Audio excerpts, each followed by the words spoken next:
കോഴിക്കോട് സ്വദേശി അബ്ദുൾ റഹീം സൗദിയിലെ ജയിലിൽ നിന്ന് പുറത്തിറങ്ങുന്നത് കാത്ത് കേരളം. വധശിക്ഷയ്ക്ക് വിധിക്കപ്പെട്ട അബ്ദുൾ റഹീമിന്റെ മോചനത്തിനായി 34 കോടി രൂപ സമാഹരിച്ചതിന് പിന്നാലെ സൗദിയിലെ ഇന്ത്യൻ എംബസി തുടർ നടപടികളിലേക്ക് കടന്നു. വാദിഭാഗം അഭിഭാഷകനുമായി എംബസി ഉദ്യോഗസ്ഥരും ജനകീയ കൂട്ടായ്മ പ്രതിനിധികളും അടുത്ത ദിവസം കൂടിക്കാഴ്ച നടത്തും. അബ്ദുൾ റഹീമിന്റെ മോചനത്തിനാവശ്യമായ വൻ തുക ചുരുങ്ങിയ സമയം കൊണ്ടാണ് മലയാളി സമാഹരിച്ചത്. ഈ തുക റിയാദിൽ അബ്ദുൾ റഹീമിന്റെ പരിചരണത്തിലിരിക്കെ മരിച്ച ബാലന്റെ കുടുംബത്തെ ഏൽപ്പിച്ച് മോചനം സാധ്യമാക്കുക എന്നതാണ് ഇനിയുള്ള ദൗത്യം. ഇനിയുള്ള നടപടിക്രമങ്ങൾ സൗദിയിലെ ഇന്ത്യൻ എംബസിയുടെ നേതൃത്വത്തിലായിരിക്കും. മോചനദ്രവ്യവുമായ 15 മില്യൺ റിയാൽ സമാഹരിച്ച വിവരം വാദിഭാഗം അഭിഭാഷകനെ എംബസി അനൗദ്യോഗികമായി അറിയിച്ചിട്ടുണ്ട്.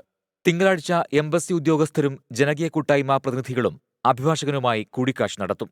തുടർന്ന് വാദിഭാഗവും പ്രതിഭാഗവും ചേർന്ന് അബ്ദുൾ റഹീമിന് വധശിക്ഷ വിധിച്ച കോടതിയെ സമീപിക്കും. മോചനദ്രവ്യം സ്വീകരിച്ച് അബ്ദുൾ റഹീമിന് മാപ്പ് നൽകാൻ തയ്യാറാണെന്ന് വാദിഭാഗം കോടതിയെ അറിയിക്കും. മാപ്പ് നൽകുന്നതിനെതിരെ അപ്പീൽ നൽകാൻ കോടതി 1 മാസത്തെ സമയം അനുവദിക്കും. ഈ സമയപരിധി പൂർത്തിയായ ശേഷം വിചാരണ കോടതി മേൽക്കോടതിയെ കാര്യങ്ങൾ ധരിപ്പിക്കും. വധശിക്ഷ ഒഴിവാക്കാൻ മേൽക്കോടതി അനുമതി നൽകിയ ശേഷമാകും 15 മില്യൺ റിയാൽ മരിച്ച സൗദി ബാലന്റെ കുടുംബത്തിന് കൈമാറുക.